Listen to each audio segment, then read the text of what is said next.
Olá, meus irmãos, bom dia. Pastor Anderson passando por aqui, iniciando uma série de reflexões e lives que farei, intitulada Católicos e Protestantes, Irmãos ou Inimigos? E essa série de reflexões, ela será biblicamente provocativa. Crer também é pensar. E é o dever de um cristão teologar. O que é teologar? Pensar Deus. Todo aquele que pensa Deus está teologando.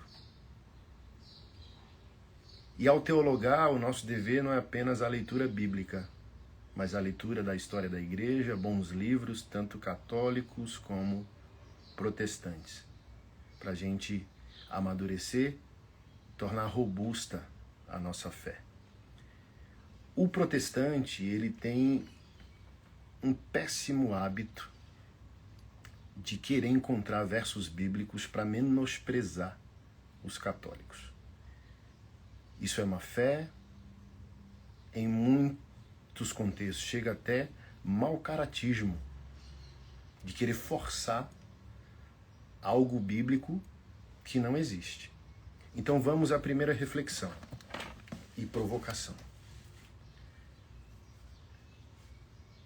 Evangelho de João, capítulo 19, verso 25. E junto à cruz estavam a mãe de Jesus e a irmã dela, e Maria, mulher de Clopas, e Maria Madalena. Vendo Jesus sua mãe, e junto a ela o discípulo amado, disse: Mulher, eis aí teu filho. Depois disse ao discípulo: Eis aí tua mãe. Dessa hora em diante, o discípulo a tomou para casa. Para o protestante, esse contexto aqui ele é literal. Jesus, como primogênito, ao honrar o quinto mandamento, que é honrar pai e mãe, delegou ao discípulo amado João o cuidado humano, financeiro e espiritual de sua mãe. Então, o protestante, ele é sola escritura quando convém. Quando não convém, ele não, tem que ver o contexto, não é bem assim, é figura de linguagem.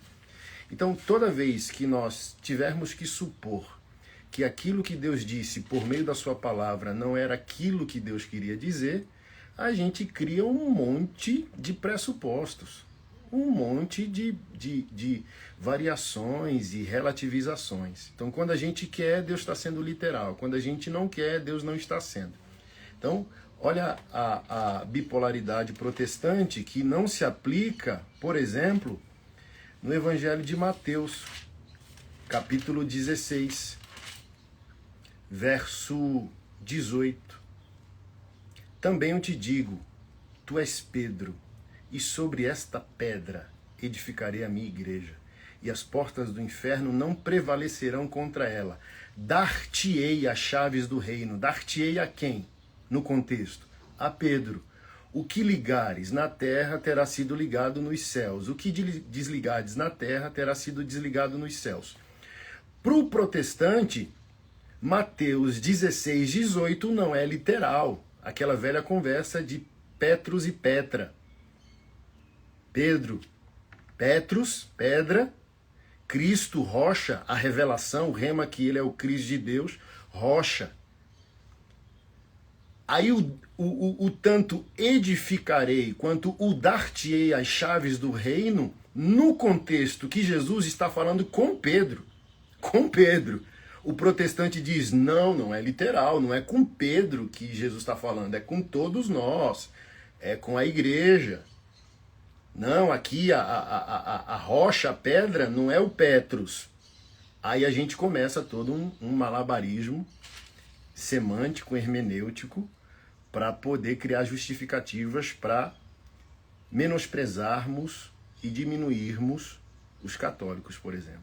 Então, que bipolaridade é essa que em Mateus 16, 18, Cristo está sendo figurado ao falar com Pedro, mas ao falar de algo extremamente sensível e importante, que é a sua própria mãe, em João 19, 25, ele está sendo literal. Então, em Mateus 16, Jesus não está sendo literal, está sendo figurativo. Em João 19, 25, sobre a sua própria mãe, a pessoa mais importante que existe, que nasceu, que existiu em carne na terra, que é Maria. Não, ele está falando com João. Então, em Mateus, ele não está falando com Pedro. Mas em João, ele está falando com João. Mas qual é o problema? Voltando aqui a João 19, 25. Não sei se você, como protestante, e é o seu dever estudar, conhece um pouco da cultura judaica. Jesus era judeu, né?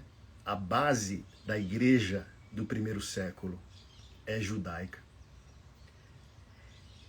É um crime moral e religioso o descumprimento do quinto mandamento para o judeu. Vamos lá, tá? Católicos adoram Maria. Aí o católico, Maria Santíssima, foi virgem, não teve outros filhos além do primogênito.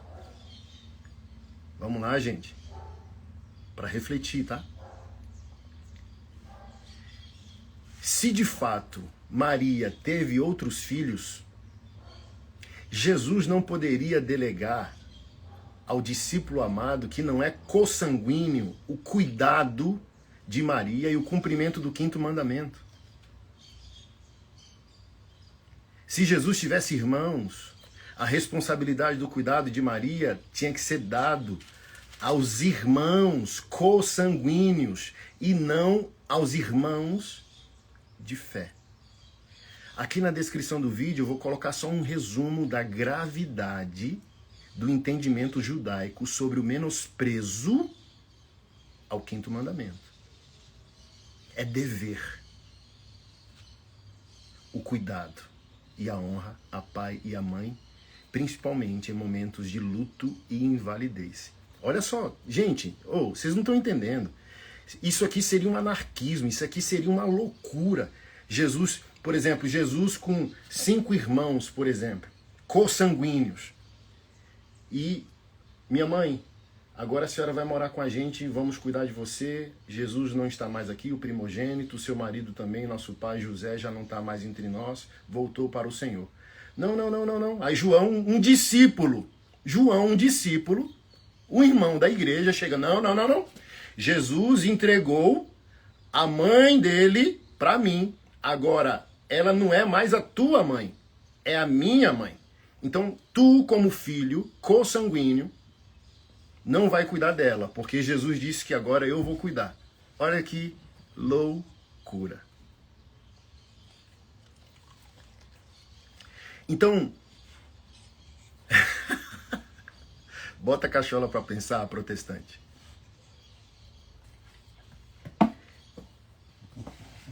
Jesus, em João 19, 25, está dizendo para João que Maria é mãe dele? Ou está falando para todos os fiéis que Maria é nossa mãe? Então o que eu coloco em xeque é o porquê você manobra a verdade bíblica falando que é figurado em alguns momentos e literais em outro. Então se Jesus está sendo literal aqui ao falar sobre Maria e o cuidado de João para com ela, falando de proporcionalidade, porque Jesus não está sendo literal ao falar que Pedro é a coluna histórica de autoridade, de bispado, de responsabilidade sacerdotal para o povo de Deus. Se Jesus não está sendo literal com Pedro, por exemplo, é nosso dever hoje ter Maria como mãe e venerá-la. Porque Jesus, se ele não foi literal com Pedro, de maneira proporcional, Jesus não está sendo literal com João e automaticamente está dizendo fiéis, simbolicamente falando, eis aí a tua mãe. E é o teu dever agora, a partir de João, respeitá-la, amá-la, reconhecê-la, venerá-la. E agora?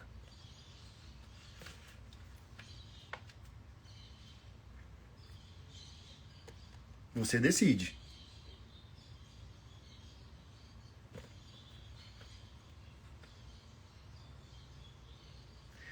Porque vamos lá para encerrar. A reflexão eu deixo com você. Você recebeu, depois da salvação, o melhor dom que Deus poderia dar a um ser humano. Cérebro, tá? Por que vocês insistem em desrespeitar Maria?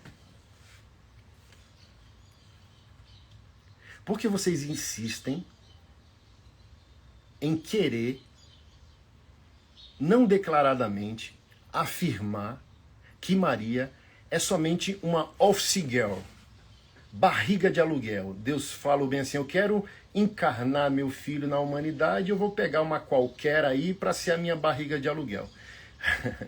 Jesus é da substância de Deus, mas quando a Trindade decide encarnar o Filho, o material genético da santidade de Cristo e de Maria se unem. Gente, vamos lá. Ou você crê que Jesus é homem, além de ser plenamente Deus, é plenamente homem. Se você reconhece a humanidade de Jesus, você não pode se comportar teologicamente como se Jesus fosse um meta-humano.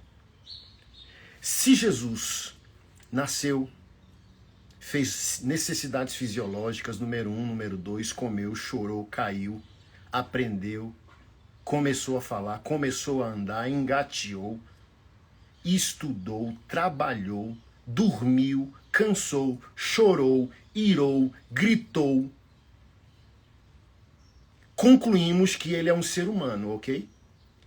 Se ele é um ser humano, ele foi nutrido fisiologicamente pela estrutura biológica de uma santa mulher chamada Maria. Você ousa afirmar que o sangue puríssimo, redentivo, eterno, perfeito de Jesus coabitou com o sangue impuro, pecaminoso, contaminado de Maria? Um Deus santo e puro morando numa casa impura, imunda? Você ousa blasfemar esse nível ao supor que sangue impuro e pecaminoso de Maria se misturou com o sangue puríssimo, eterno, redentivo, perfeito, que os demônios tremem de Jesus? É esse nível de blasfêmia e arrogância que você ousa crer e defender? Porque você insiste em menosprezar Maria, não reconhecendo que ela recebeu uma graça sobre modo excelente. Diferentemente de qualquer um outro ser humano. Sabe por quê? Ela é o receptáculo do Logos de Deus. Ela não é qualquer mulher. Ela não é qualquer ser humano.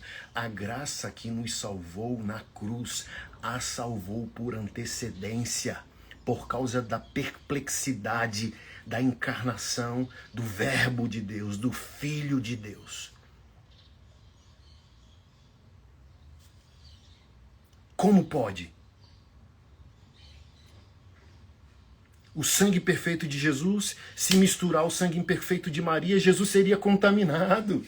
Então é preciso reconhecer que operou em Maria uma graça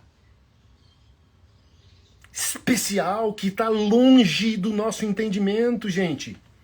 Por quê? Jesus era nutrido pelo cordão umbilical de Maria, nutrido.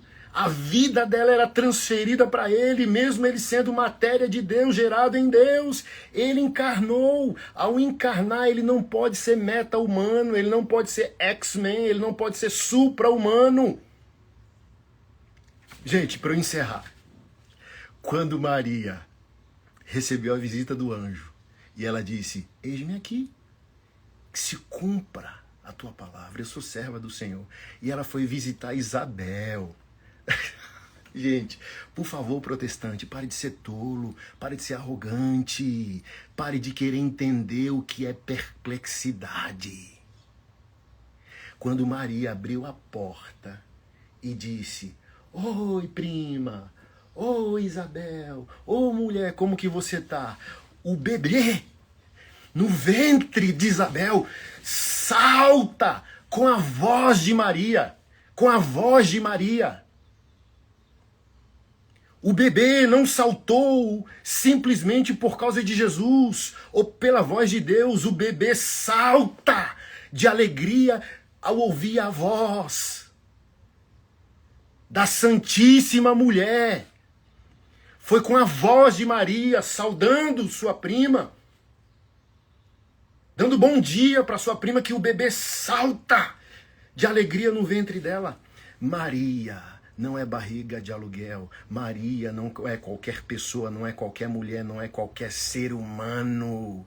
Maria é santíssima, de maneira enigmática, é solo sagrado. Deixa eu encerrar de fato. Se você respeitar Maria, chegar na eternidade e entender que não era necessário respeitá-la, óbvio que eu estou sendo aqui ilustrativo, você vai perder tudo, porque ela é mãe do dono da casa.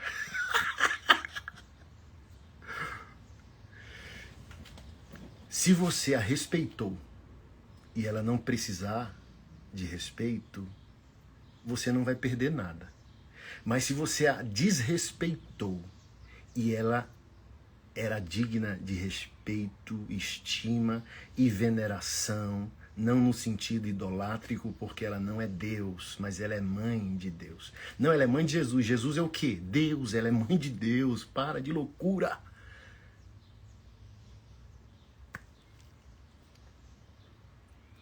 Vamos lá. Tu ousa desrespeitar a mãe do dono da casa que tu diz que tu vai habitar?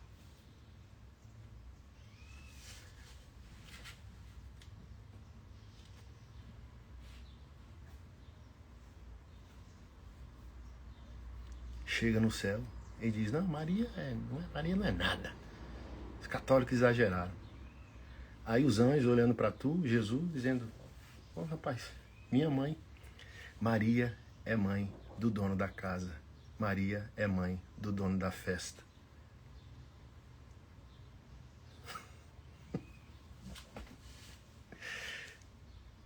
É melhor tu tomar tino, evangélico. É melhor tu buscar com humilhação, pobreza de espírito. Lembra lá? As bem-aventuranças, bem-aventurados pobres de espírito. Para de arrogância, é isso que Deus despreza. Arrogância, autossuficiência. Não é assim, eu já sei. Maria não sei o que, o católico, pobreza de espírito, se coloca diante do sagrado, de Deus, de Cristo, da palavra, como se não soubesse. Pede encarecidamente clareza, iluminação. O que tu não entender, continua buscando entender. O que traz a ti dúvida, não se porta de maneira arrogante, querido. É só prejuízo. Hoje eu estava lendo Provérbios, é só prejuízo. A sabedoria dizendo: me ama.